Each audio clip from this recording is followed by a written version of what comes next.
Witam Was, kochani, serdecznie w kolejnym filmie na moim kanale. Z tej strony Marta, kanał Million Lashes Perfume. I zapraszam Was na jedną z takiej serii chyba, która jest najbardziej lubiana przez wszystkich, ale też jest bardzo lubiana przeze mnie. I ona wraz ze wzrostem zapachów zawsze będzie się zmieniała. Ponieważ ja już miałam taką kolekcję 50 zapachów i wiem, że jest to kolekcja, z której najmilej się korzysta, ponieważ używacie wszystkich zapachów wielokrotnie, znacie je bardzo dobrze, pamiętacie je, bo właśnie używacie ich strasznie często, wiecie, co Wam sprawia radość, co lubicie na sobie nosić. Możecie mieć zapachy na każdą porę roku, 50 Wam zapewnia tak naprawdę wszystko.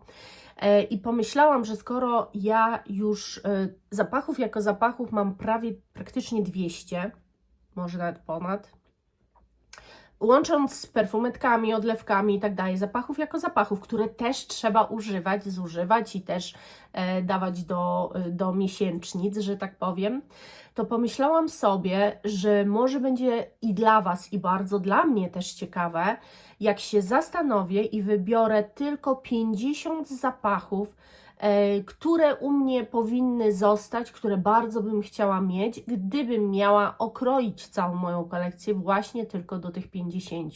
I na taki film serdecznie Was zapraszam.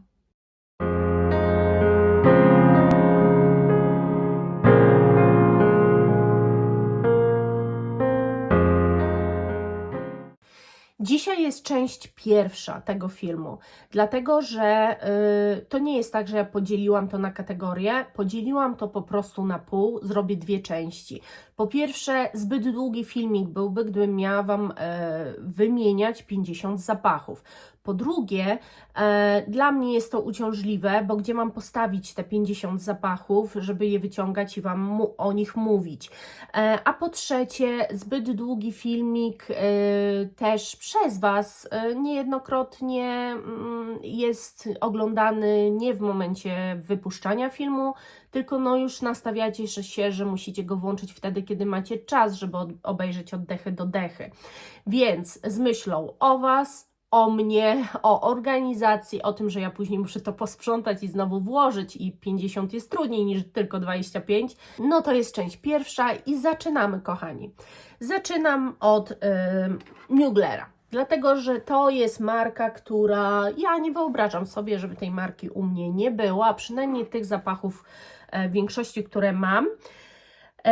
I Mugler w tej 25 będzie. Jest to na pewno Angel Phantasm, w życiu nie zrezygnuję. To wiecie dlaczego. Tutaj mam Angel Stellar. To jest, bo mam też Angel podstawową wersję. To uważam, że jest jeszcze lepszy wypust, ale nie spodoba się być może każdemu, kto kocha tę podstawową. Dla mnie to jest nawet lepsze, trwałościowo, kozacko, także te Angele gwiazdy jak najbardziej, to ja sobie w ogóle nie wyobrażam kolekcji bez nich. Dalej, Angel Nowa, nie wiem, no jeżeli mnie oglądacie, to jest mój signature scent, no nie może go nie być po prostu. Przez Muglera przejdę szybko, dlatego że wydaje mi się, że większość z Was po prostu Muglera zna. On jest nie dosyć, że szeroko dostępny, to jest szeroko omawiany wszędzie. Mugler jest bardzo cenioną marką, mimo że już przejętą przez L'Oreal, to nadal pożądamy tych zapachów, a Angel Nowa to jest coś ultra kobiecego i przepięknego. I jest jeszcze w tym zestawieniu Alien podstawowy, nie ten Extra Intense, dlatego że tamten tę trwałość ma jednak słabszą, nie jest brzydszy, jest intensywny w zapachu, ale to jest po prostu to. I pamiętajcie, że to jest EDP, nie EDT. Ja nie mam z żadnych zapachów Muglera EDT. Z żadnych, wszystko mam EDP, także to też jest EDP, przepiękny, dla mnie to jest właśnie śliwka w cieście, ale ogólnie taki zapach z jajem, bym powiedziała. I ostatni zapach Muglera, który w tej 25 akurat jest, to też już teraz nie wyobrażam sobie nie odkupić Womanity. Nie wyobrażam sobie, gdybym miała stworzyć kolekcję 50 tylko zapachów, żeby już Womanity zabrakło, dlatego że on mi się strasznie podoba. Ja tu czuję jakąś i owocowość, i kwiatowość, jest taki subtelny, delikatny, ale przełamany. Dla mnie czasami jest jakby przełamany jakąś czekoladowością, ale też nie do końca, może bardziej czymś ziemistym. No, jest generalnie coś na końcówce tego zapachu, co wielu może się nie podobać, a mi właśnie robi całą robotę i robi to, że ten zapach nie jest taki jak cała reszta. Dalej może też przejdę przez takich moich starych już ulubieńców, których znacie i na pewno takim ulubieńcem, który znacie jest Shiseido Ginza. No ja bardzo lubię ten zapach i oczywiście, słuchajcie, troszkę to się teraz zmienia, dlatego że to jest owocowo-kwiatowa historia, która nadal nosi mi się pięknie, ale nie ukrywam, że troszeczkę jakby moje... troszeczkę przez to, ile rzeczy już mam przetestowanych, jakieś tam preferencje się zmieniają, jakieś tam oczekiwania względem zapachów też się zmieniają. Jednak na dzień dzisiejszy stanęłam przed tą szafką i tak się zastanowiłam, no to nie umiałabym, nie jestem jeszcze na to gotowa, żeby Shiseido Ginzy u mnie nie było. Kolejny zapach, który znacie i który był w moim top 10, top 20 zapachów, no już jest długo, to jest właśnie Dior Bois d'Argent. Ja się dziwię, że ja jeszcze nie mam innych zapachów, jest z tej serii, z kolekcji właśnie butikowej Diora, zapach Bois Talisman bodajże i tamten zapach bardzo chciałabym mieć i też nad nim myślę. Natomiast najpierw musiałabym zacząć chyba od próbki, bo też tak z tym zapachem się zaczęło, od próbki.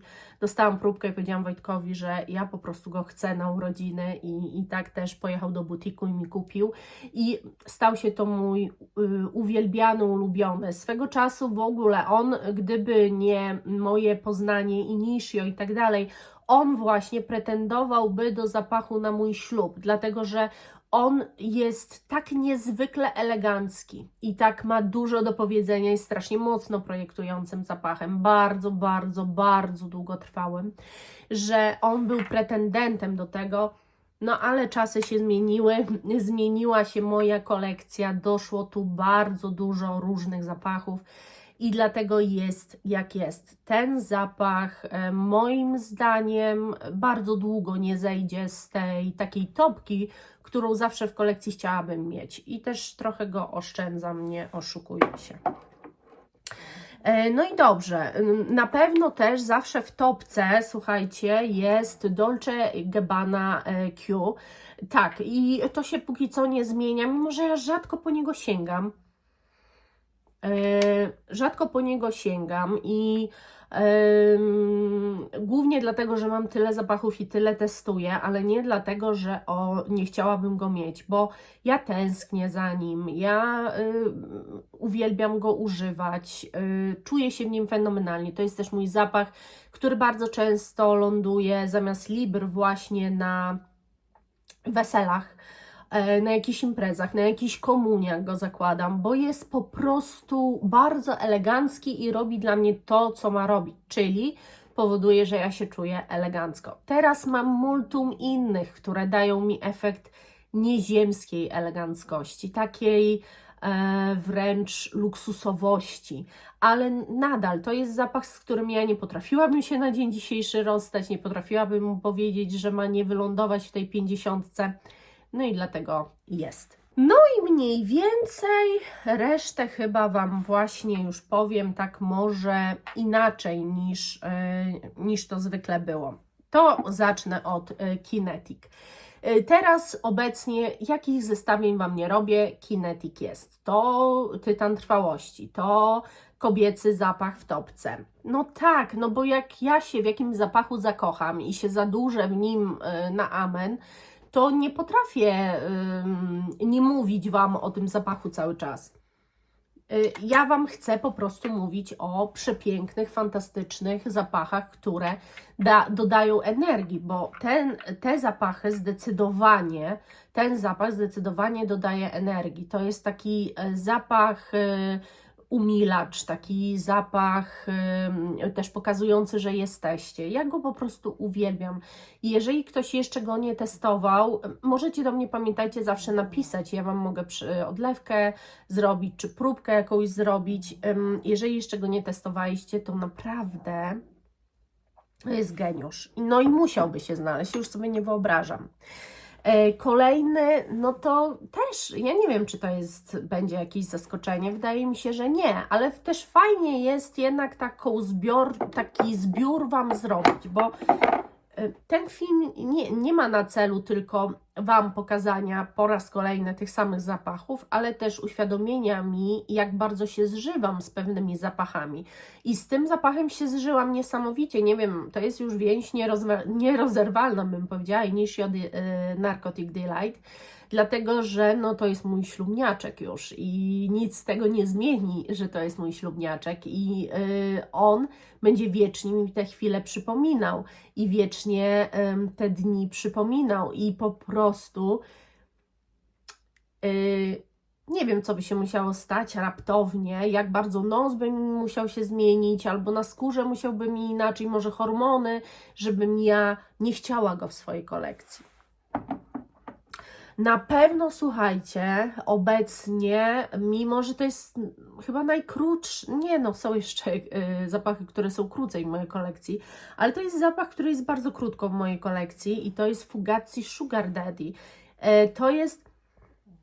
To jest właśnie niebezpieczna, taka psotliwa, taka dziewczynka, taka kobieta też, z pazurem, z jajem, niesamowity zapach, robiący aurę, robiący rozkosz i taki, który, wiecie co, to jest zapach, który skraca dystans, więc jeżeli macie z kimś problem, a chcielibyście ten dystans skrócić, bo jest coś nie tak, na przykład, nie wiem, w pracy macie osobę, z którą pracujecie, ale wyczuwacie, że jest coś tutaj energetycznie nie tak, to jest zapach, który naprawdę skraca dystans. Można spróbować.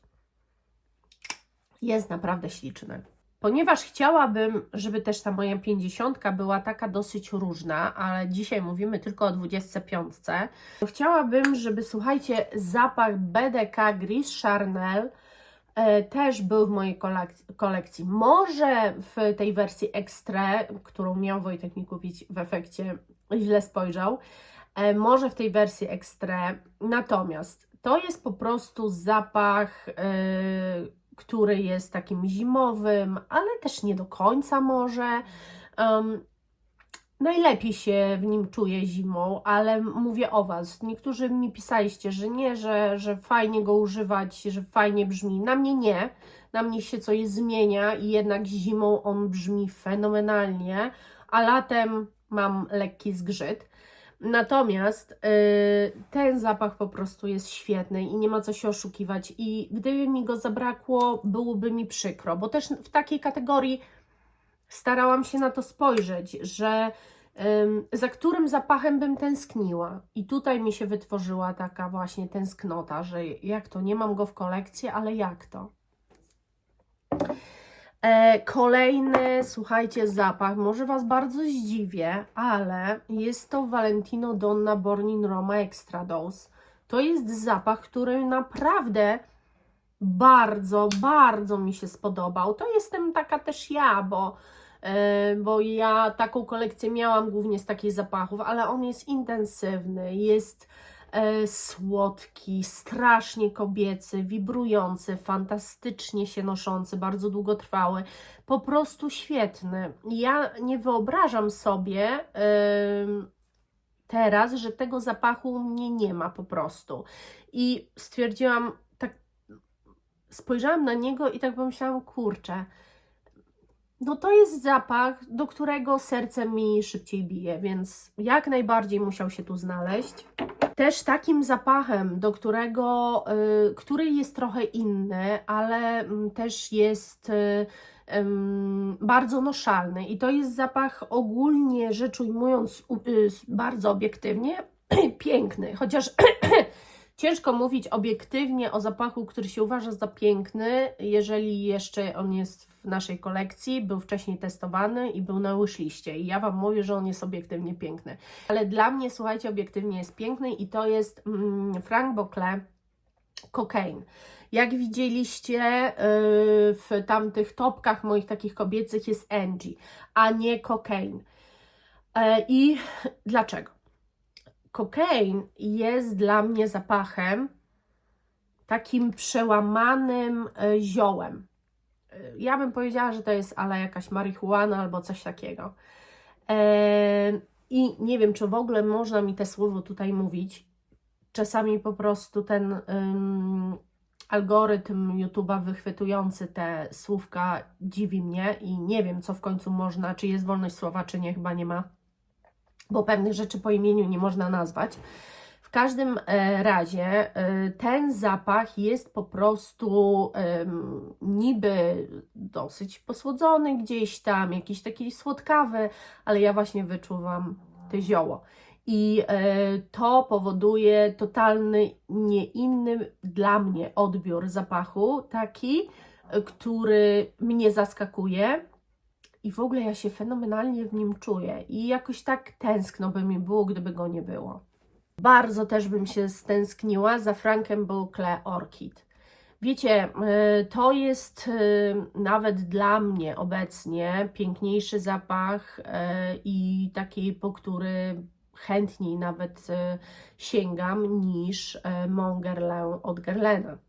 Dlatego, że tamten jest słodszy, waniliak, a to jest bardziej kwiatowiec.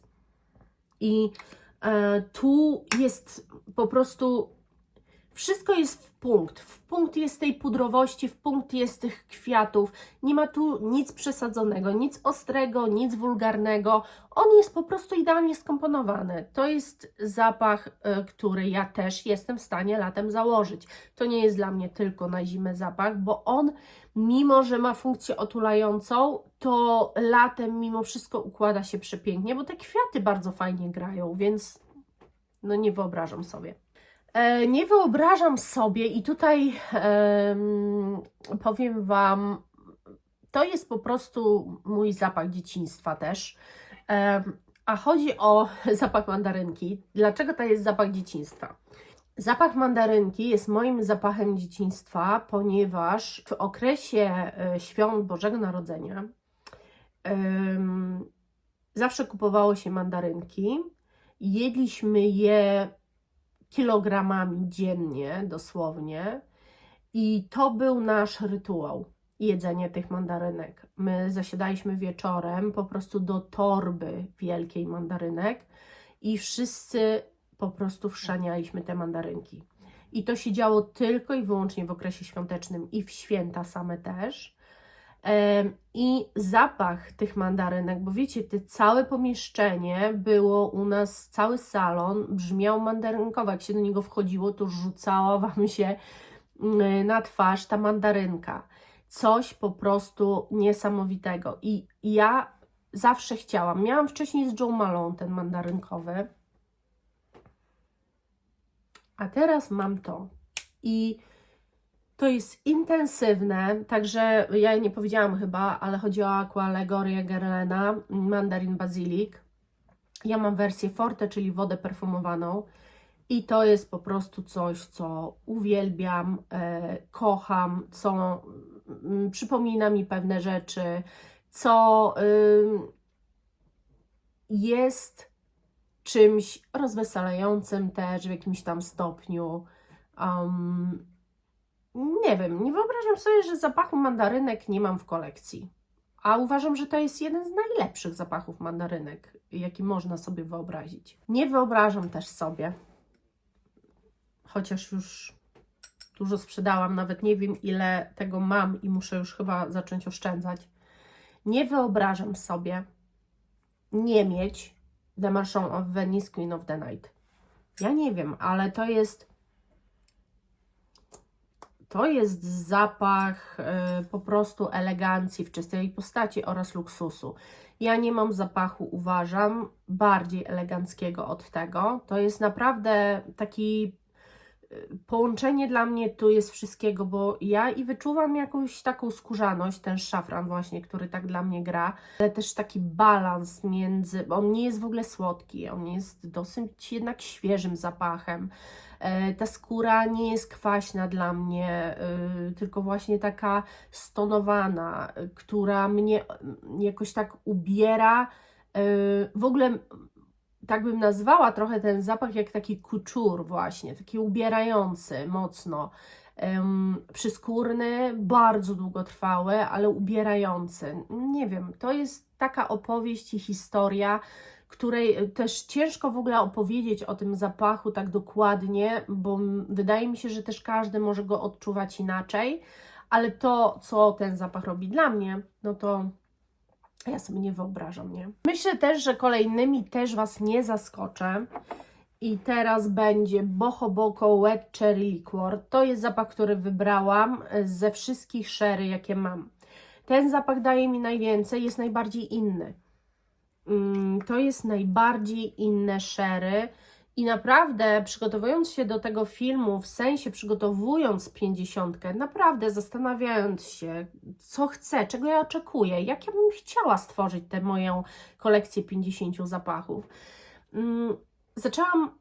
Wiedziałam, że sherry musi być, bo tak jak Wam powiedziałam, sherry to jest też coś, co przenosi mnie do pewnych bardzo miłych chwil. I postanowiłam, że sobie przewącham wszystkie te moje sherry. Lost Cherry od Toma Forda, ten Star Sherry od Mauboussin i że sobie przewącham. Jeszcze jeden nawet testowałam, zapach Room 1019 chyba.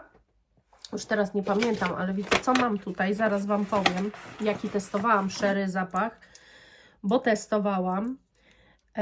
I to był Room 1015 Sherry Punk.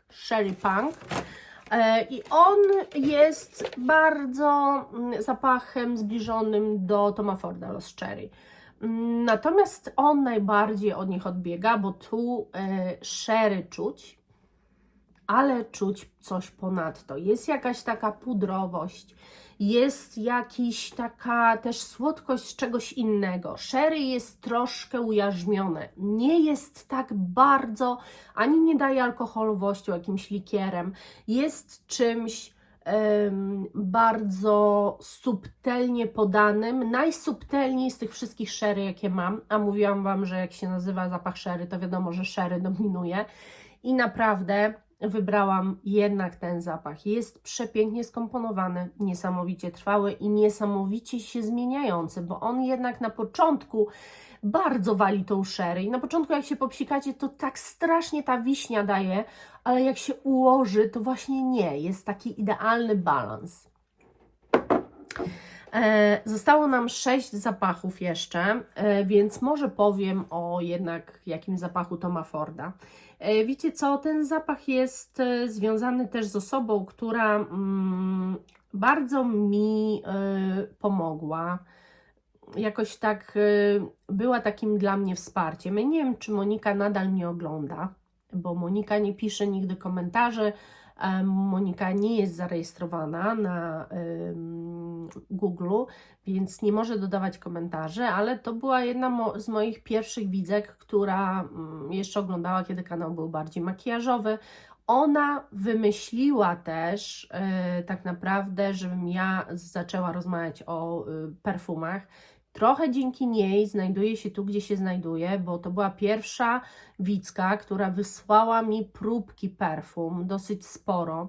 Ja wtedy byłam na innym etapie. I ja pamiętam, że ona wysyłała mi bardzo ambitne marki, o których ja nigdy nie słyszałam i w tamtym momencie ciężko mi było cokolwiek zrozumieć z tych zapachów. One były ciężkie, kadzidlane, mocne, drzewne, nie do końca wonie dla mnie, ale znajdowały się też takie wonie jak właśnie Tom Ford Bitter Peach. Dzięki niej właśnie ten zapach sobie kupiłam i w tym zapachu się zakochałam i uwielbiałam go i do dziś go uwielbiam. Troszeczkę mało o nim mówię.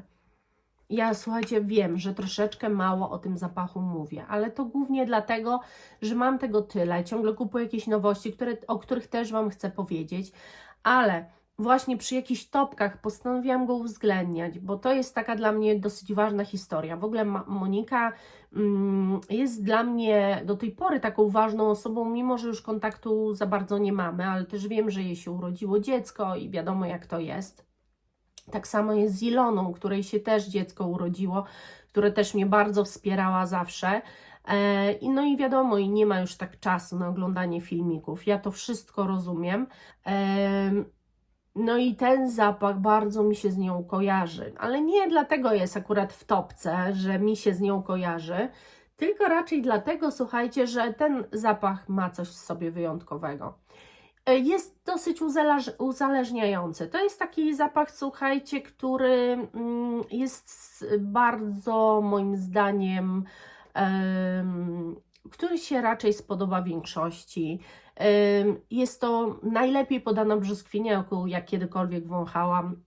Bardzo dużo testów brzoskwiń mam za sobą i ona nigdy nie wybrzmiewała tak realistycznie jak tu, nigdy nie dochodziła tak do głosu, raczej brzoskwinia była tłem owoców, czyli owocowy, słodki wydźwięk, wiadomo, że tam jest dorzucona brzoskwinia, żeby właśnie przełamać, żeby dodać słodyczy, a nie do końca, żeby ją czuć. A to jest takie otwarcie i przez cały zapach naprawdę myślimy o tej brzoskwini i o tym, że ona tu jest. Także ten zapach jest naprawdę wart tego, żeby go mieć. Zdecydowanie mogę tak powiedzieć, mimo że to są zapachy bardzo drogie, jak wiecie, Toma Forda. I wart tego, żeby go mieć i wart tego, żeby był w mojej kolekcji zawsze. No i 5 zapachów. Na koniec, słuchajcie, zostawię zapach, o którym Wam jeszcze nie mówiłam, a teraz powiem o zapachu, o którym już nie możecie słuchać. Który po prostu, nie, już macie dość, więc nawet nie będę Wam o nim opowiadała, tylko powiem, że ja bez Sherry Gun Lovers in Pink nie ruszam się i gdybym miała mieć kolekcję 50 zapachów i jego by mi zabrakło i nie było go w tej 50, to jest w ogóle niemożliwe, po prostu. Więc nie opowiadam już Wam o tym, jak on jest cudowny, tylko ja go po prostu muszę mieć. Encelade. Tu możecie być zdziwieni. Tu możecie być trochę zdziwieni, że ten zapach jest w topce, no bo przecież mam tyle zapachów i Encelade. Natomiast ja ogólnie jest jeszcze taki zapach chyba 986 czy 689, już nie pamiętam. Chyba 986 zapach. Testowałam go i on po prostu jest bardzo zapachem drzewnym. I już nawet myślałam, żeby go mieć, bo chciałabym mieć całą kolekcję po prostu Marc Antoine Barrois. Mam Tilię, wprawdzie odlewkę, ale mam. Nie zdecydowałam się jeszcze, ale to jest marka, która po prostu jest taką marką, w którą myślę, że walę w ciemno. Jak utworzą nowy zapach, w ogóle poszła taka fama, że oni tworzą nowy zapach, a okazało się, że to chyba jakaś ściema, bo na grupie zapytałam, to powiedzieli, że nie ma tego zapachu jeszcze na 100% premiery. No ale cóż, tamten by mnie bardzo ciekawił, nawet dziwną ma nazwę na A chyba jakoś. I słuchajcie, to jest po prostu marka, która musi być w mojej kolekcji, bo to jest marka, która zasługuje na to, żeby być w każdej kolekcji. To jest niebywała, inteligentna.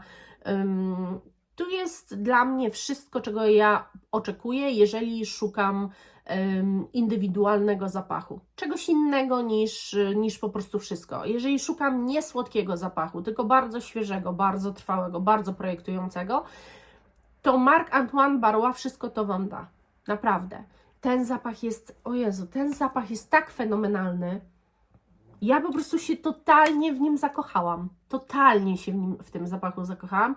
I jestem pewna, że on, mimo że jest bardzo konkretny, bo jest taki i drzewny, i gdzieś tam może jakąś odrobinę żywiczności czuć, ale też jakby coś skręcające w okolice skóry, jakby to wszystko takie połączone, albo jakiegoś takiego fotela w starym domu, ale to jest tak zbalansowane. To wszystko, co ja Wam opowiadam, tak śmiesznie brzmi, ale gdybyście to poczuli, jak on już się ułoży na skórze, ten zapach, nie przyrównacie go do niczego innego. On jest fenomenalny po prostu.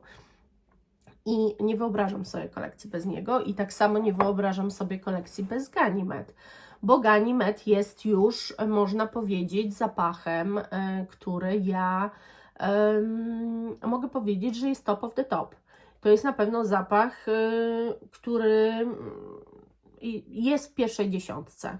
To w ogóle nie ulega żadnym wątpliwościom. To jest zapach pierwszej dziesiątki. Także tak, musi być. No i zostały dwa zapachy. Jeden, który znacie, to jest Bois Imperial's Essential Parfum. I nie wyobrażam sobie nie mieć tego zapachu, mimo że chyba Wojtek będzie mi go podbierał, bo strasznie mu się też podoba, ale ja nie mam nic przeciwko, możemy się dzielić. W każdym razie on ma ze mną być, po prostu. To jest zapach, który ma ze mną być. On jest elegancki, jest świeży, jest drzewny, ale właśnie świeży, przepięknie zbudowany, fantastyczne parametry. No po prostu nic dodać, nic ująć. I teraz Wam powiem o zapachu, którego jeszcze u mnie na kanale nie widzieliście. Ja sobie kupiłam ubytkowy flakon. Po tym jak Wojtek mi kupował, zabrał mnie do niszowej perfumerii, kupić mi na Dzień Kobiet perfumy. Ja tam spędziłam bardzo dużo czasu i oprócz tego, że dostałam, to do każdego takiego normalnego zamówienia, gdzie zamawiacie flakony, dostajecie 5 próbek. I ja dostałam między innymi próbkę tego Mise en Cire Parfum Création Alberto Morillo. I teraz zapach Très Cher. No słuchajcie, jak ja popryskałam ten kartonik, to on, słuchajcie, pachniał 3 dni, cały czas intensywnie. I stwierdziłam, że ja go muszę mieć. Ja mówiłam Wam o tej marce przy flakonach. No i właśnie. I flakon mam. No, on jest cudowny. Zobaczcie sobie, bo to jest takie metalowe właśnie, widzicie?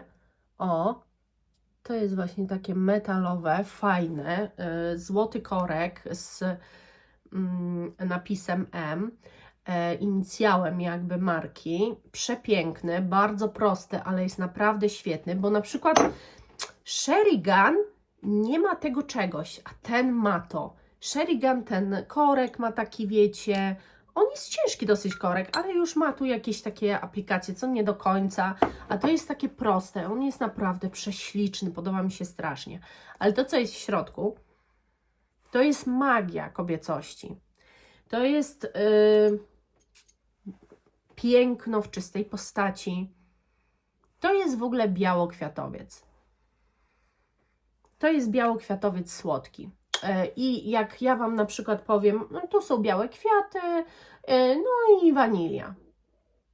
No to można by powiedzieć, że takich zapachów to jest multum. Można tak powiedzieć o Montguerlain, nawet Guerlaina. Ale tu są inne proporcje, bo tutaj bardziej wyczuwacie kwiatowość, a wanilia jest gdzieś w bardzo dużej oddali.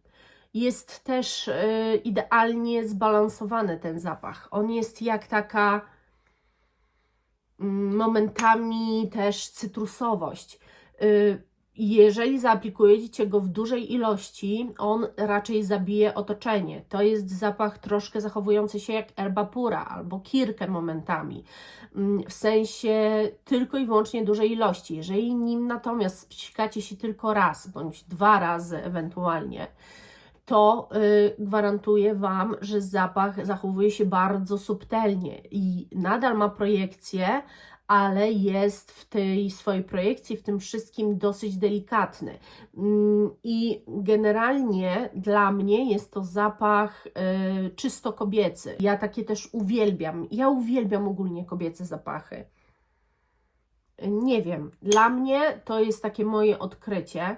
Dzięki właśnie próbce, czasami przypadkowo ktoś Wam włoży jakąś próbkę i powstaje taki ubytkowy flakon. Kupujecie i macie i się cieszycie. Tu jest jakieś 60 ml, więc naprawdę na długo mi wystarczy. Zapach jest przefantastyczny. Skradł moje serce od razu i naprawdę jak o nim myślę, to jest taki ideał spinający moją całą kolekcję, bo to jest też coś jednak różniącego się od tego wszystkiego, co mam. On skręca w różne rejony. Raz jest taki bardziej białokwiatowy, mocny w dużej ilości, w mniejszej jest strasznie subtelny. Możecie grać ilością tego zapachu, żeby uzyskać to, co chcecie. No niesamowite. Także to by była moja 25. Słuchajcie, to by była moja 25 i na kolejną 25 poczekacie, będzie w maju, jeszcze nie wiem dokładnie kiedy, ale będzie. A póki co, to właśnie tak wygląda te zestawienie. Mam nadzieję, że Wam się to podobało. Dla mnie była duża burza mózgów, no i też gra sercem, bo jakby zapachy też wybieramy trochę sercem, jest to ponad naszym rozumem, prawda? Ja za dzisiaj serdecznie Wam dziękuję. Buziaczki kochani, do następnego. Pa!